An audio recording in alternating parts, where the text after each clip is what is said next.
अनंत कोटि ब्रह्मांड नायक भक्तवांछा कल्पतरु पीताम्बरधारी भगवान श्रीमन्नारायण का वाणीमय मूर्ति श्रीमद् भागवत महापुराण प्रतिदिन पूजित होने का भगवान श्री पशुपतिनाथ एवं संस्थ स्थापित देवगण परम श्रद्धेय भक्तवृंद नेपाली सांस्कृतिक तथा आध्यात्मिक केन्द्र एनसीएससी द्वारा आयोजित यो श्रीमद् भागवत चतुर्मास कथा प्रवचन श्रृंखला में हजुरलाई हार्दिक स्वागत गर्दै हामीहरू कथामा प्रवेश गर्दछौँ।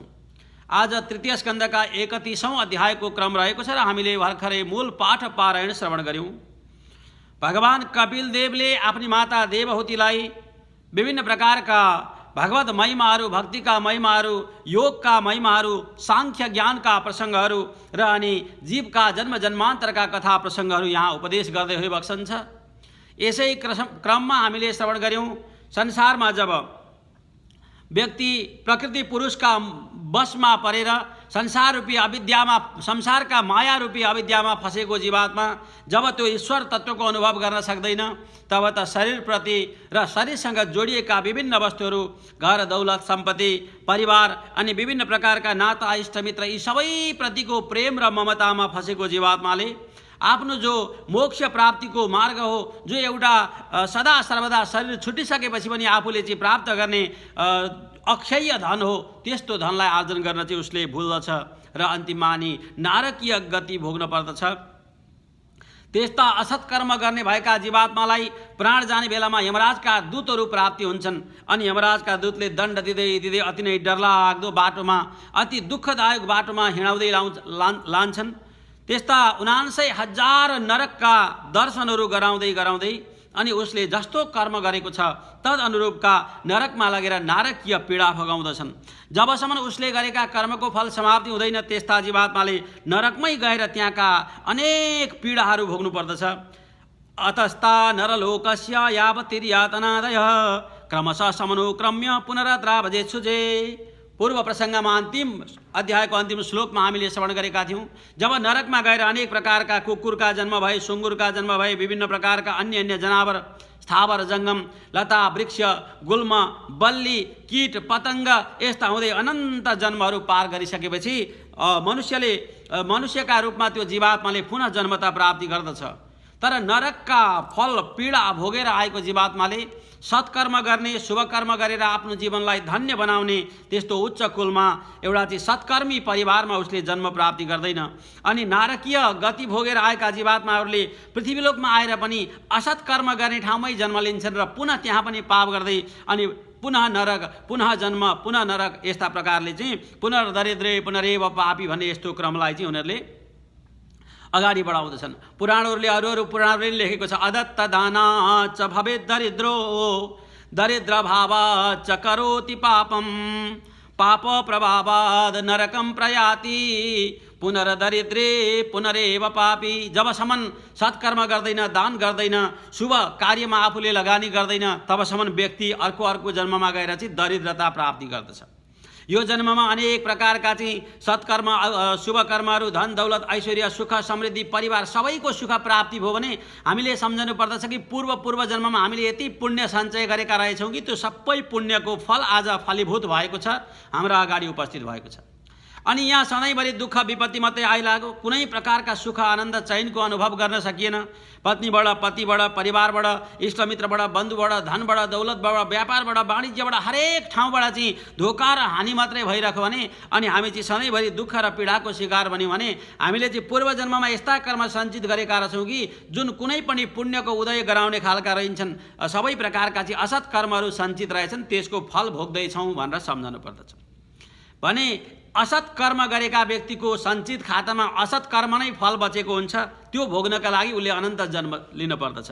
भने जन्म जन्मान्तरको पुण्य सञ्चितका रूपमा रहेर पुनः प्रारब्धका रूपमा उपस्थित हुने हुनाले व्यक्तिले शुभ कर्म गरेर जबसम्म उसले चाहिँ आफ्नो सञ्चित खातामा सत्कर्मको फल सञ्चय गरेर राख्दैन तबसम्म उसको कल्याण कदापि हुन्न अनि पुनः दुःख सागरमा डुब्दछ, पुनः नरक जान्छ। यस्तो क्रम चलिरहन्छ भनेर हामीले श्रवण गर्यौँ।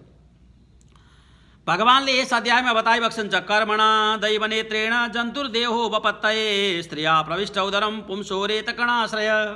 अब मानवको जन्म वृत्तान्तको आजको कथामा भक्तवृन्द मान्छेको गर्भावस्था कस्तो रहन्छ, गर्भमा आएको जीवात्मा कसरी विकास हुन्छ अनि गर्भमा कस्ता कस्ता क्रियाकलापहरूले गर्दछ, जन्मिने क्रम कस्ता प्रकारका रहन्छन्, यी सबै रहस्यहरू यहाँ बताइएका छन्। यो अति नै वैज्ञानिक आजको साइन्ससँग पनि मिल्ने यी विषयहरू यस अध्यायमा छन्। भगवान कपिलदेवले आफ्नी माता देवहूतिलाई गर्भमा बालक आउने क्रम, गर्भमा आएपछि उसका क्रमशः विकास हुने क्रम अनि गर्भमा प्राप्ति गरेको ज्ञान, उसले ज्ञानद्वारा ईश्वरलाई चिन्तन गरेका यी विषयहरू यहाँ उपदेश गरिबक्सेको छ। भगवान भन्नुहुन्छ, हे माताजी, जब जीवात्मा पिता माताका सम्बन्धद्वारा माताका गर्भमा आएर प्रवेश गर्दछ, क्रमशः उसका विकासका क्रमहरू प्रारम्भ हुन्छन्, वृद्धिका क्रमहरू प्रारम्भ हुन्छन्। कललम त्वेक रात्रेण पञ्चरात्रेण बुद्बुदम दशाहेन तु कर्कन्धो पेश्यन्नम वा ततः परम। गर्भमा जब विकासको क्रम सुरु हुन्छ, माताका गर्भमा प्रवेश गर्दाखेरि चाहिँ एक रात्रमा ऊ कल बराबर बन्दछ, कलल बराबर। 5 रात्रिको गर्भ हुँदाखेरि ऊ एउटा बुँदमा परिणत हुन्छ। 10 रात्रिको गर्भ हुँदाखेरि एउटा कर्कन्दु बयरको दाना जत्रो गर्भ बन्दछ। जब 1 महिनाको बालक बन्दछ तब त अण्ड स्वरूप धारण गर्दछ। अनि महिना दिनमा पुगिसकेपछि गर्भमा माताका गर्भमा बालकको शिर बनेको हुन्छ। त्यस्तै प्रकारले जब दोस्रो महिना प्रारम्भ हुन्छ, उसका हात पाउहरू बन्न लाग्दछन्। जब तेस्रो महिना प्रारम्भ हुन्छन्, नख लिङ्ग छिद्रो भवस्त्रिवे, उसका नङहरू लिङ्गहरू छुट्टिन्छन् 3 महिना पुरा भएका गर्भमा। तसर्थ गर्भमा पुत्र छ कि पुत्री छ कि भन्ने कुरा पत्ता लगाउनका लागि कम्तीमा 3 महिनाको गर्भ पुरा भएको हुनुपर्दछ। यस्ता प्रकारले लिङ्ग आदि छुट्टिन्छन्। जब 4 महिना प्रारम्भ हुन्छ, उसका मांसादि गरेका विभिन्न सप्त धातुहरू उसका शरीरमा जोडिन्छन्। अनि 5 महिना भइसकेपछि त्यो बालकलाई भोक लाग्ने, प्यास लाग्ने यस्तो अवस्था सुरु हुन्छ। अनि षड्भेरे जरायुणा बीतः कुक्षौ भ्राम्यति दक्षिणे। जब त्यो माताका गर्भमा हुर्किरहेको बालक हुन्छ, 6 महिना लागिसकेपछि गर्भमा प्रवेश गरेको 6 महिना पश्चात ऊ चाहिँ जरायुमा बेलिएर एउटा चाहिँ मान्छेका अनेक प्रकारका जीवका 4 प्रकारका जन्म हुन्छन्। हामीले पूर्व कथामा सुनेका छौँ भने मानव पशु आदिको जन्म जरायुजद्वारा हुन्छ। जरायुमा झिल्लीमा बेरिएर हुने हुनाले, सशरीर बालकका रूपमा अवतरित हुने हुनाले त्यो 6 महिनामा पुगेको गर्भ पनि जरायुमा झिल्लीमा बेरिएर माताका कोखका दाहिनेपट्टि गएर बसेको हुन्छ। तत्पश्चात जब माताले अनेक प्रकारका भोजन गर्नुहुन्छ, कटु तीक्ष्ण उष्ण लवण आदि भनिन्छ। जसरी पिरो खानुभयो भने, अलि नै चर्को खानुभयो भने, अमिलो खानुभयो भने, अति चिसो खानुभयो भने, माताजीले खाएका त्यस्ता त्यस्ता वस्तुहरूद्वारा चाहिँ त्यो अति कोमल बनेको शरीरमा गएर जब स्पर्श हुन्छ भने उसलाई अति सर्वाङ्गोत्थित वेदन भने अति पीडा हुन्छ। त्यो बालकलाई छटपटाउन लाग्दछ। उसले अनुभव गर्दछ यो माताको गर्भ पनि एक प्रकारको नरकै रहेछ। हेर, मैले यस्ता कति नरकहरू भोगेर सारा नारकीय पीडालाई पुरा गर्दै गर्दै बल्ल बल्ल आज माताका गर्भमा मानव भएर जन्मिएर पुनः शुभ कर्म गर्नका लागि आएको छु। तर यो माताका गर्भमा पनि मैले पीडा नै भोगिरहेको छु। यहाँ अनेक प्रकारका माताजीले भोजन गरेका वस्तुहरूद्वारा चाहिँ मलाई आज पीडा भइरहेको छ भनेर त्यो बालकले गर्भमा यसरी सम्झेको हुन्छ। अकल्प स्वाङ्ग चेष्टायम शकुन्तैव पञ्जरे। जस्ता प्रकारले एउटा पिञ्जडामा परेको पक्षी पराधीन हुन्छ, त्यस्तै प्रकारकी माताका गर्भमा ऊ चाहिँ एक प्रकारले पराधीन भएर त्यो जीव बद्ध भएर बसेको हुन्छ। जन्म जन्मान्तरमा उसले गरेका सबै कर्महरूको फल भोगिकन आज भगवानले पाप र पुण्य बराबर भएको अवस्थामा चाहिँ गर्भवासका लागि पुनः उसलाई प्रवेश गराइदिबक्सेको हुन्छ। अनि उसले दीर्घ दीर्घ श्वास गर्भमै लिन लाग्दछ। हो, फेरि पनि म यो संसारमा पर्ने भएँ, फेरि संसारमा गएर मैले अनेक प्रकारका असत् कर्म गर्ने भएँ भनेर त्यो बालकले गर्भमै उसले चाहिँ यस्तो अनुसन्धान गर्न लाग्दछ। जब 6 महिना पुरा भएर 7 महिना बालकको गर्भ प्रारम्भ हुन्छ, तब त त्यो माताका गर्भमा 6 महिना पुरा गरेको बालकलाई भगवानले यस्तो ज्ञान दिन प्रारम्भ गरिबक्सन्छ, उसले सारा ज्ञान प्राप्ति गर्दछ। नाथमान ऋषिर्भीतः सप्तबध्री कृताञ्जलि स्तुभि ततं विक्लवयः वाचायेनोदरेर्पित। सबै ज्ञानलाई आर्जन गर्न थालेको त्यो 6 महिना पुगेर 7 महिना लागेको बालक जो गर्भमा छ, उसले चाहिँ पूर्व जन्मदेखि पर जन्मको ज्ञान गर्भमै गरेको हुन्छ। सज्जनवृन्द, यो संसारमा जति ज्ञान छन् ती सबै ज्ञान चाहिँ गर्भमा आएका हुन्छन् व्यक्तिलाई। पुराणहरूले भनेका छन्, गर्भे व्याधो श्मशाने च पुराणे या मतिर्भवेत् सा यदि स्थिरताम याति को न मुच्येत बन्धनात्। गर्भमा जो 6 महिना पुरा भएपछि 9 महिना पुरा हुन्जेलसम्मको 3 महिनाको बिचमा आएको बालकमा आएको जो एउटा विशिष्ट ज्ञान छ, जन्म पश्चात पनि त्यो ज्ञान सधैँभरि रहिदिने हो भने ऊ तुरुन्तै जीवन मुक्त बन्न सक्दछ।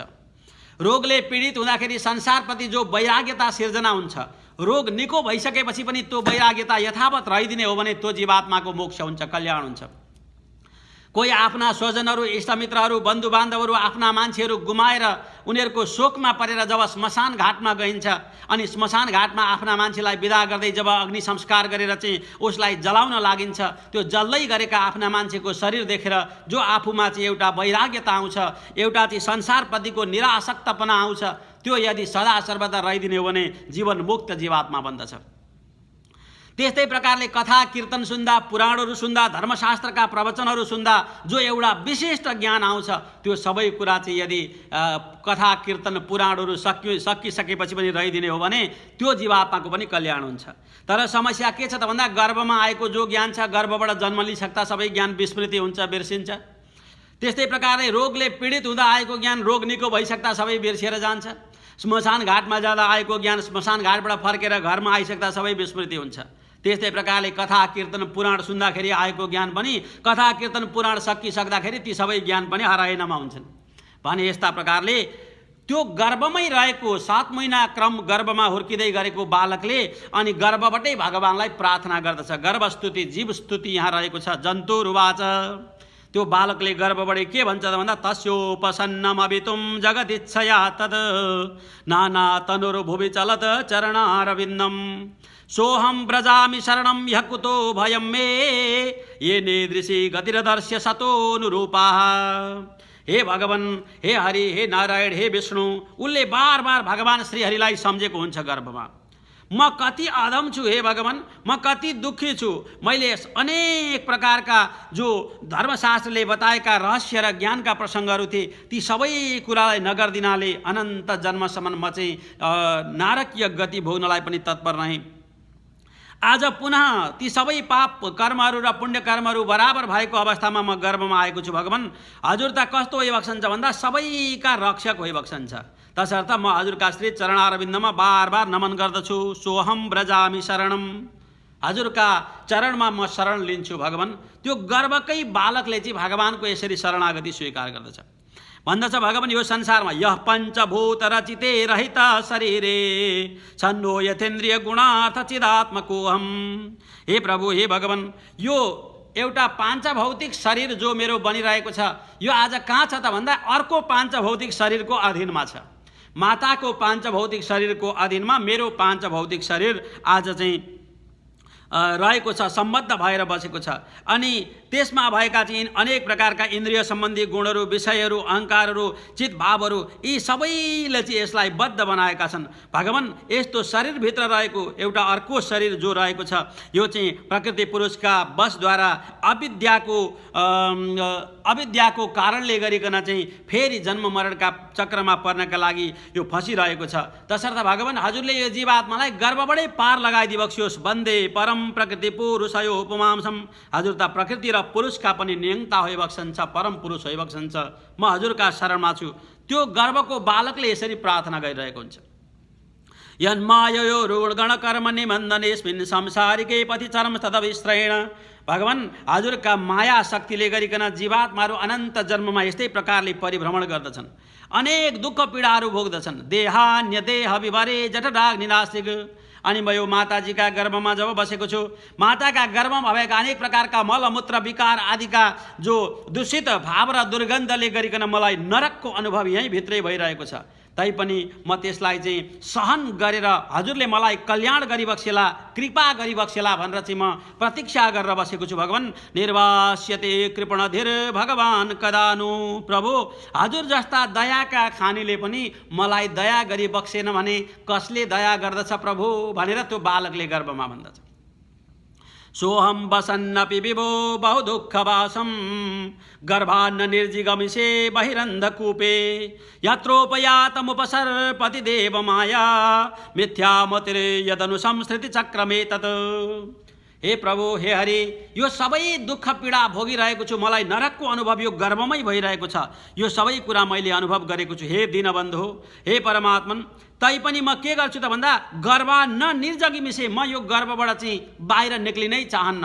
गर्भमै बसेर म चाहिँ आफ्नो उद्धारको बाटो खोज्न चाहन्छु। भगवान, यदि म गर्भबाट जन्मिएँ भने बहि अन्धकूपे, त्यो संसारको जो एउटा चाहिँ माया वासनाले युक्त भएको संसारमा जब म पदार्पण गर्दछु तुरुन्तै मलाई सांसारिक वासनाले पुनः छोप्नेछ अनि म अनेक प्रकारका दुःखमा पुनः फस्नेछु र अनि पुनरपि जननम पुनरपि मरणम पुनरपि जननी जठरे शयनम फेरि पनि जन्मनु अनि पनि मर्नु अनि पनि गर्भतिर गई पर्नु अब ता प्रभुजी पार लगाऊ यो भवसागरबाट उठाऊ। जीवात्माले गर्भमा बार बार भनिरहेको हुन्छ भगवान जन्म मरणको चक्रबाट मलाई पार लगाइदिबक्स्योस्। यत्रोपयातमुपसरपति देव माया मिथ्या मतिर्यदनु संस्थित चक्रमे तद। यो संसार चक्रमा म बार बार पर्न चाहन्न, हजुरले गर्भबाटै पार लगाइदिबक्स्योस् न भगवान भनेर यस्ता प्रकारले बार बार त्यो जीवात्माले गर्भमै गर्भस्तुति गरेको हुन्छ। तर सज्जनवृन्द संसारको माया यदि कोही गर्भमा आउँछ भने उसले जन्मनु अवश्य छ, यदि कोही जन्मन्छ भने उसले मर्नु पनि अवश्य छ। जातस्यै ध्रुवम मृत्यु ध्रुवम जन्म मृतस्य छ। गर्भबाट उद्धार कसैको सम्भवै छैन। भगवान श्रीहरिले एवं क्रमले उसले चाहिँ प्रार्थना गर्दै गर्दा जब उसको 9 महिनाको गर्भ पुरा हुन्छ, 9 महिनाको गर्भवासको समय पुरा हुने बित्तिकै भगवानले माताजीलाई प्रसव वेदना लगाइदिबक्सन्छ। त्यो प्रसव वायुले जब माताजीलाई स्पर्श गर्दछ अब त उँधो शिर गरेर उँभो पाउ गरेर अति कष्टकर रूपमा उसले चाहिँ जन्म लिन्छ। जन्म लिनका लागि जब प्रसव वेदनाका बसमा जीवात्मा परेको हुन्छ उसलाई कति पीडा भएको हुन्छ। हेर मैले यत्रो ज्ञान प्राप्ति गरेँ, गर्भबाट मेरो उद्धार गर्नका लागि प्रयत्न गरेँ, तैपनि सांसारिक वासनाले युक्त भएको संसारमा पुनः म जन्म लिन पुगेँ भनेर गर्भबाट बाहिर आउने बित्तिकै जब पाँच भौतिक शरीर उसको चाहिँ पृथ्वीमा स्पर्श हुन्छ, संसारमा चाहिँ जब ऊ अवतरण लिन्छ उसले गर्भमा प्राप्ति गरेको सारा ब्रह्मज्ञान तुरुन्तै विस्मृति हुन्छ, सबै विस्मृति पटलमा जान्छ। पतितो भुग्भ्य शृङ्गमूत्रे विष्टा भूरिव चेष्टते रुरुयति गते ज्ञाने विपरीत गतिम गतः। कपिलदेव भगवानले भनिबक्सेको छ, हे माताजी जब माताका ती अनेक प्रकारका विकारले युक्त भएको रुधिरहरू रक्तहरूले चाहिँ लपेटिरहेको त्यो बालक जब गर्भबाट जन्म लिन्छ उसले जानेका सबै ज्ञानहरू विस्मृति हुन्छन्। अघि सबै स्मृति पटलमा थिए, अहिले सबै विस्मृति पटलमा पुगे अनि रुरुयति गते ज्ञाने यस्तो विपरीत गति देखेर ऊ पुनः बालक रुन लाग्दछ। अब त ऊ शिशु बन्नु, जन्मिने बित्तिकै सबै जानेको ज्ञान बिर्सिहाल्यो, कुनै कुरा ज्ञानमा छैन। एउटा चाहिँ जम्मा माताको स्तनपान गर्न र रुन उसलाई आउँछ, अरू कुनै कुरा आउँदैन। त्यो चाहिँ पूर्वजन्मको संस्कारले उसले स्मरणमा रहिरहेको हुन्छ। जन्मिने बित्तिकै माताको स्तनपान गर्नुहुन्छ पर्छ भन्ने कुरा ऊ पूर्व जन्मको संस्कारद्वारा जानेको हुन्छ। र अनि त्यस पछाडि रुने उसलाई चाहिँ भगवानले शक्ति दिनुभएको हुन्छ, किनभने उसले जानेको ज्ञान सबै बिर्सिएको हुन्छ, उसलाई पीडा हुन्छ र रुन्छ। अब त शैशव अवस्था सुरु भयो। शैशव अवस्थामा कुनै भुसुनाले आएर, डाँसले आएर, उडुसले आएर, अनेक प्रकारका कीटहरूले आएर टोकिदियो भने पनि उसले ऐया आथा भन्न सक्दैन, मलाई टोको भन्न सक्दैन। कठैबाट त्यो बालक केवल रोएर आफ्नो प्रतिक्रिया दिन्छ। भोक लागे पनि रुने, निद्रा लागे नि रुने, कष्ट भए नि रुने, बिरामी भए नि रुने। सो अनेक प्रकारका अवस्थामा उसले केवल रोइदिने बाहेक उसका साथमा कुनै अवस्था हुन्न। यस्ता प्रकारले 3 वर्षसम्मको यो शैशव अवस्था त्यसै पुरा हुन्छ। जब शैशव अवस्था पुरा भएर चाहिँ बाल्य अवस्था प्रारम्भ हुन्छ, 5 वर्षसम्मको त्यो बाल्य अवस्थामा पनि उसले कुनै प्रकारको आफ्नो त्यस्तो सत्कर्म गर्ने अवसर प्राप्त गरेको हुन्न। 5 देखि 10 को जो पौगण्ड अवस्था हुन्छ, पौगण्ड अवस्थामा पनि अनेक प्रकारका दुःखहरू भोगेको हुन्छ। यौवन अवस्था प्राप्ति भइसकेपछि त भूतै पञ्चविरावृद्धे देहे देह बुधो सकृत अहम ममेत्युद्ग्रास करोते कुमतिर्मतिम। यौवन अवस्थाको यौवनताले जब व्यक्तिलाई स्पर्श गर्दछ अनि आफ्नो मति चाहिँ कुमतिमा परिणत हुन्छ, बुद्धि कुबुद्धिमा परिणत हुन्छ अनि विपरीत लिङ्गप्रतिको आकृष्टता आसक्तिले गरिकन जीवात्माले सही के हो गलत के हो भन्ने कुरा सबै बिर्सदै जान्छ। अनि यौवन अवस्था पनि उसका लागि चाहिँ एउटा कष्टकर अवस्था नै बन्दछ। जब यौवन अवस्थामा विपरीत लिङ्गप्रतिको आसक्ति बढ्दछ अनि उसले सत्य के हो भुल्दछ, शौच पवित्रता, बाह्य पवित्रता र आन्तरिक पवित्रता के हो त्यो भुल्दछ। दया भन्ने कुरा, मौन, बुद्धि, शरीर, यश, कीर्ति यी सबै कुरा भोग्दछ। अनि सङ्गमा फसिसकेको जीवात्मा त्यही सङ्गद्वारा नै अनि कुबुद्धिको शिकार बनेर अनेक दुःख पीडाको भोगमा पर्दछ। इन्द्रिय आसक्तिले संसारमा कसैलाई छोडेको छैन। यहाँ भगवान कपिलदेवले भन्नुभएको छ, प्रजापति स्वाम द्वैतरम दृष्टा तद्रूपदर्शिता। स्वयं ब्रह्माजीले सहित जब आफ्नी परम सुन्दरी सरस्वतीलाई सृजना गर्नुभयो, अति मोहित बन्नुभयो र सरस्वतीका पछि लाग्नुभयो। आखिरीमा मृगी बनेर भाग्न लागे कि त्यस्तै सरस्वतीका पछि पुनः ब्रह्माजी पनि मृग बनेर पछि लाग्नु भएको थियो। भने संसारमा यो महामाया भगवानको मायालाई विजय गर्ने भनेको ऋषिम नारायण मृते यो सिन्मयी माया। स्वयं नारायण ऋषि जो नर नारायणमा नारायण ऋषि होइबक्छन् त्यो बाहेक संसारमा मायालाई जित्ने कोही छैनन् प्रभु। हे माताजी, तसर्थ यी मायालाई पार लगाउनका लागि संसारको आसक्तिबाट सङ्गतबाट अनेक प्रकारका चाहिँ इन्द्रियका आसक्तिद्वारा चाहिँ सधैँभरि बच्नु पर्दछ। सङ्गम न कुर्यात प्रमदा सुजातु। यौवन अवस्थामा प्रवेश गरेर पत्नीप्रति अनि विपरीत लिङ्गप्रति मात्रै सधैँ आसक्ति बन्यो भने उसले कहिल्यै पनि जीवनमा सफलता हासिल गर्न सक्दैन। मत्स्य भया प्रतिलब्धात्मभावो वदन्ति या निर्यद्वारमस्य। जबसम्म हरिको सेवातिर व्यक्तिले आफूलाई लगाउन सक्दैन तबसम्म उसको कदापि कल्याण हुँदैन। यो पाञ्चभौतिक शरीर धारण गरेको जीवात्माले आफ्नो शरीरलाई साधन बनाएर, साध्य भनेको ईश्वर हो, परमात्मा हो, उसलाई प्राप्ति गर्नका लागि संसारका आसक्तिबाट चाहिँ माथि उठ्न सक्न पर्दछ, इन्द्रियका आसक्तिबाट माथि उठ्न सक्नु पर्दछ।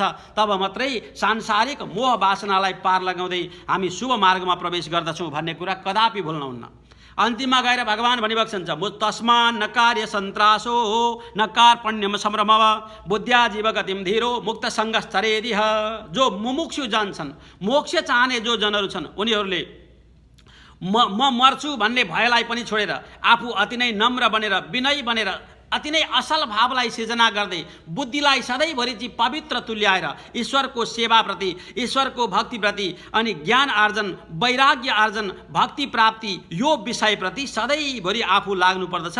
यो नै जीवात्माको कल्याणको परम मार्ग हो माताजी। नत्र भने संसारमा कुनै जीवात्माको कल्याण हुन सक्दैन भनेर यस्ता प्रकारले गर्भमा आएको बालक अनि गर्भमा वृद्धि र विकासका क्रमहरू, गर्भमै उसले ईश्वरलाई उपासना गरेका प्रसङ्गहरू अनि भगवानका मायाद्वारा जन्मिएको जीवात्मा संसारका मोहमा र विपरीत लिङ्गप्रतिको आसक्तिले गर्दा आफ्नो जीवनलाई निरर्थक तुल्याइरहेको हुन्छ भन्ने यस्ता रहस्यले भरिएको यो कथा प्रसङ्ग सज्जनवृन्द आजका अध्यायमा हामीले विस्तार गऱ्यौँ। आजका कथाले गरिकन हाम्रा सबै संसारप्रतिका आसक्तिहरू समाप्ति भएर जाउन् र भगवानप्रतिको प्रेम र आसक्ति सदा सर्वदा बढ्दै जाओस्, यो प्रार्थना गर्दै म कथालाई विराम गर्दछु।